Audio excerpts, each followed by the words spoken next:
Friends, मेरा नाम उमा जिंदल है और आपका बहुत बहुत स्वागत है आपके अपनी YouTube channel commerce net point पर। फ्रेंड्स, पेपर 2 कॉमर्स के यूनिट 1 व्यावसायिक वातावरण और अंतर्राष्ट्रीय व्यवसाय को मैं आज से स्टार्ट करना चाह रही हूँ। और आज की क्लास में हम व्यावसायिक वातावरण की अवधारणा, इसके अर्थ और साथ ही इसकी विशेषताओं के बारे में पढ़ेंगे। तो आज की क्लास स्टार्ट करने से पहले मैं आपको बताना चाहूँगी कि आप मेरे Telegram group commerce net point को ज्वाइन कर सकते हैं। वहाँ पर आपको मेरे वीडियोज़ के लिंक और पीडीएफ्स मिल जाएंगे। तो अगर आप इस ग्रुप को ज्वाइन करना चाहते हैं तो इस ग्रुप का जो लिंक है वो मैं डिस्क्रिप्शन बॉक्स में दे दूँगी, वहाँ जाकर आप इस ग्रुप को ज्वाइन कर सकते हैं। तो चलिए आज की क्लास स्टार्ट करते हैं। तो देखिए, आज की क्लास में हम सबसे पहले पढ़ेंगे व्यावसायिक वातावरण की अवधारणा, यानी कि इसके कॉन्सेप्ट को हम समझेंगे कि आखिर व्यावसायिक वातावरण होता क्या है। तो चलिए इसको एक हम एग्जाम्पल के थ्रू समझ लेते हैं। बिजनेस होता है वो क्या होता है, एक फैमिली की तरह होता है। ओके, तो जैसे एक फैमिली अपने आसपास की वातावरण, अपनी आसपास की चीज़ों से प्रभावित होती है, उसी तरीके से एक बिजनेस जो होता है वो भी अपने आसपास की जितनी भी चीज़ें होती हैं उन सभी से प्रभावित होता है। जैसे कि कोई फैमिली होती है, वो अपने आसपास की चीज़ें, यानी कि वहाँ का जो नेचर है, प्राकृतिक नेचर है, वो कैसा है, वहाँ के आसपास क्या सुविधाएं हैं, वहाँ के आसपास कौन कौन सी चीज़ें हैं, कोई स्कूल, बस, पार्क वगैरह है या नहीं है, आसपास कोई नदी, पहाड़, पठार वगैरह, इन सभी से जैसे वो फैमिली प्रभावित होती है, उसी तरीके से जो हमारा बिजनेस होता है वो भी अपने आसपास की जितनी भी चीज़ें होती हैं उन सभी चीज़ों से प्रभावित होता है। जैसे देखिए, अगर मान लीजिए कि कोई एक फैमिली है, वो ऐसी जगह पर है जो बहुत ही ठंडी जगह पर है, तो वहाँ पर उसको क्या पहनना पड़ेगा, उसको गर्म कपड़े पहनने पड़ेंगे, है ना। वहीं अगर कोई ऐसे प्लेस पर है जो वो गर्म जगह पे है, तो उसको ठंडे कपड़े पहनने पड़ेंगे, तो वो उससे प्रभावित हुई, है ना। तो इसी तरीके से जो हमारा बिजनेस होता है वो भी अपने आसपास की चीज़ों से प्रभावित होता है। जैसे आसपास क्या चीज़ें होती हैं, मान लीजिए आसपास की हमारी जो अदर कंपनीज़ हैं, वो क्या कर रही हैं, वहाँ पर कितना कंपटीशन है जहाँ पर वो बिज़नेस है, क्या वो अपनी मार्केट के अंदर एक अकेली कंपनी है या उसके बहुत सारे कॉम्पिटिटर्स हैं, ठीक है। या फिर जो बिज़नेस ऐसी जगह पर है जहाँ पर बहुत सारे सरकारी नियम उसको अपनाने पड़ते हैं। तो ये सभी चीज़ें किस पर इफेक्ट डाल रही है, बिज़नेस के ऊपर इफेक्ट डाल रही है ना। तो ये सब हमारा किसके अंदर आता है, व्यावसायिक वातावरण, व्यावसायिक पर्यावरण, कुछ भी आप कह सकते हैं। ये सभी हमारे पर्यायवाची शब्द हैं, वातावरण, पर्यावरण, या फिर आप परिवेश भी इसको बोल सकते हो। तो ये सभी क्या है, ये पर्यायवाची शब्द है। तो ये हमारे क्या करते हैं, हमारे व्यवसाय के ऊपर प्रभाव डालते हैं। तो ये क्या किसके अंदर आते हैं, हमारे व्यावसायिक वातावरण के अंदर आते हैं। और साथ ही एक इम्पोर्टेंट पॉइंट ये है कि वो जितने भी हमारे फैक्टर्स होते हैं उनका व्यवसाय पर कोई नियंत्रण नहीं होता। वो क्या किसके अंदर आता है, हमारा व्यावसायिक वातावरण के अंदर आता है। ओके, क्लियर है। तो चलिए अब हम इसके अर्थ को समझेंगे। तो देखिए, व्यावसायिक वातावरण उन समस्त परिस्थितियों से परिभाषित किया जा सकता है जिनका प्रत्यक्ष अथवा अप्रत्यक्ष रूप से व्यापारिक गतिविधियों पर प्रभाव पड़ता हो। तो देखिए, इसमें वो बात कह रहे हैं कि कोई भी ऐसी परिस्थिति या कोई भी ऐसी सिचुएशन या कोई भी ऐसा कारक जिससे हमारे व्यवसाय के ऊपर प्रत्यक्ष या अप्रत्यक्ष, यानी कि चाहे डायरेक्ट पड़ रहा हो चाहे इनडायरेक्ट तरीके से पड़ रहा हो, लेकिन कोई ना कोई प्रभाव पड़ रहा है, तो वो किसके अंदर आता है, हमारा व्यावसायिक वातावरण के अंदर आता है। ठीक है। साथ ही आप इसके अंदर ये पॉइंट पे ऐड कर सकते हैं कि व्यवसाय का उस पर कोई नियंत्रण नहीं होता, यानी कि जो भी हमारा व्यावसायिक वातावरण होता है उसका उस पर व्यवसाय का कोई भी नियंत्रण नहीं होता। ओके। उसके बाद देखिए, कुछ विशेषज्ञों द्वारा व्यावसायिक वातावरण शब्दावली का उपयोग विस्तृत अर्थ में किया है। उनके अनुसार व्यापारिक गतिविधियां न केवल बाहरी परिवेशीय बलों अपितु भीतरी परिवेश द्वारा भी प्रभावित होते हैं जो किसी व्यापारिक संगठन में अवस्थित होते हैं।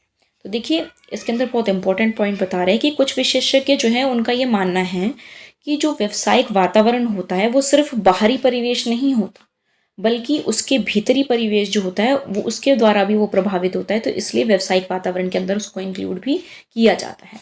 जैसे मैंने आपको एक फैमिली का एग्जाम्पल दिया था, तो जो हमारी फैमिली होती है वो सिर्फ बाहरी चीज़ों द्वारा प्रभावित नहीं होती, बल्कि उसके घर के जो मेंबर्स होते हैं उनसे भी प्रभावित होती है कि वहाँ पर कितने बच्चे हैं, कितने बड़े हैं, या फिर उनका इनकम कितनी है, कौन कमाने वाला है, नहीं कमाने वाला।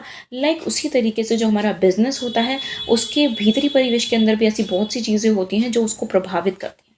लेकिन एक इम्पॉर्टेंट पॉइंट है यहाँ पर कि जो उसका भीतरी परिवेश होता है वो थोड़ा सा नियंत्रणीय होता है, यानी कि हम उसको कंट्रोल में कर सकते हैं, लेकिन जो हमारा बाहरी परिवेश होता है उसको हम कंट्रोल में नहीं कर सकते। ओके।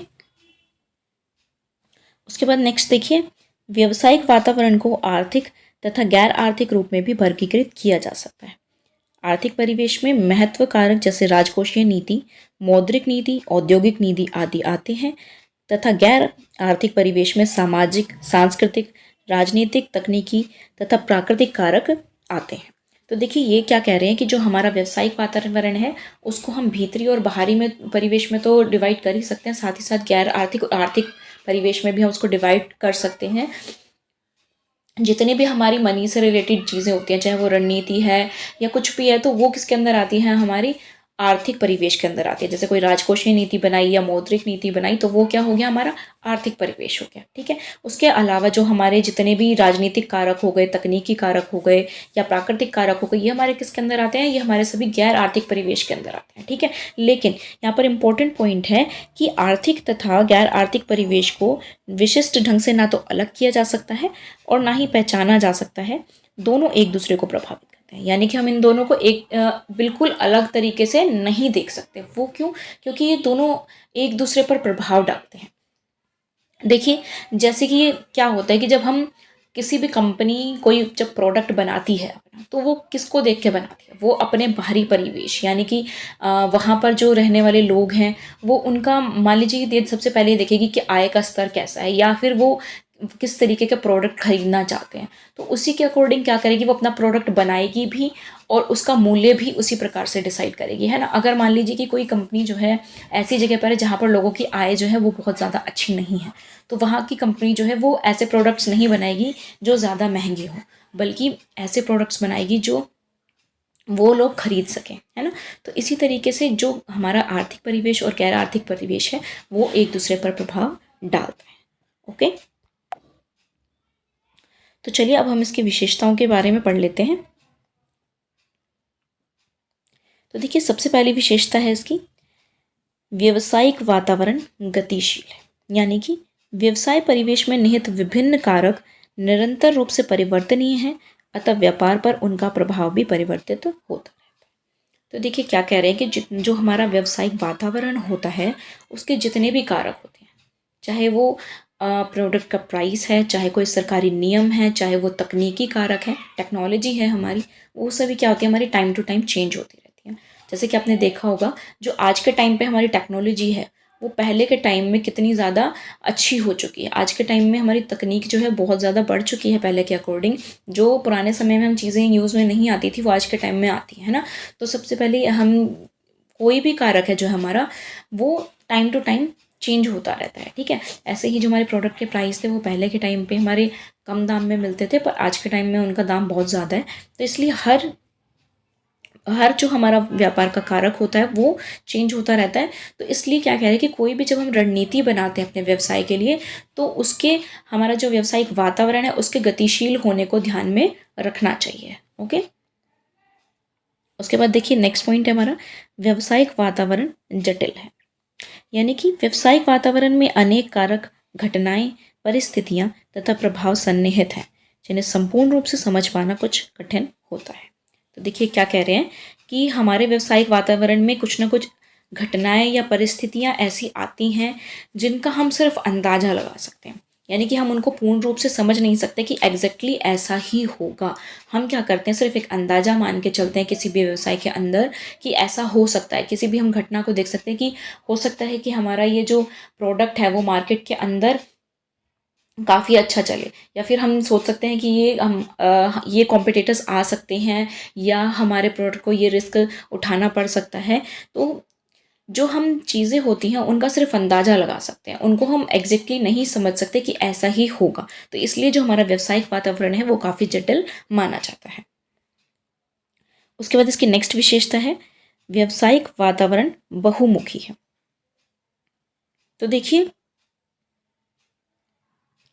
व्यवसाय परिवेश की प्रकृति प्रेषक के बोध पर भी निर्भर करती है। परिवेश में एक विशिष्ट परिवर्तन कुछ लोगों द्वारा एक अवसर की भांति लिया जा सकता है, जबकि कुछ उसको एक खतरे की भांति ले सकते हैं। अतः जो व्यवसाय है वो बहुमुखी है। तो देखिए क्या कह रहे हैं कि जो भी हमारा रणनीति बनाने वाला प्रेषक होता है वो चीज़ों को किस तरीके से देखता है उसके ऊपर भी बहुत कुछ डिपेंड करता है। मान लीजिए कि क्या होता है, जैसे किसी भी कंपनी ने एक मोबाइल लॉन्च किया विद न्यू टेक्नोलॉजी, ठीक है, तो हमारी जो कंपनी है उसका जो प्रेषक है वो क्या करेगा, हो सकता है कि वो इसको एक अवसर के रूप में देखे कि उसने एक जो दूसरी कंपनी ने मोबाइल लॉन्च किया है, तो वो क्या करेगा, उसको अवसर के रूप में देखेगा और उससे और न्यू टेक्नोलॉजी उसके अंदर ऐड करके अपना और मोबाइल मार्केट में लॉन्च करेगा, ताकि उसको ज़्यादा वो मतलब मार्केट में पहुंच सके, अपनी पहुंच रख सके, है ना। वहीं एक दूसरा प्रेषक जो है इसको खतरे के रूप में देख सकता है कि दूसरी कंपनी ने एक न्यू टेक्नोलॉजी के रूप में मोबाइल लॉन्च कर दिया है, तो हमारा जो मोबाइल है हो सकता है कि इससे खतरे में पड़ जाए, ना बिके।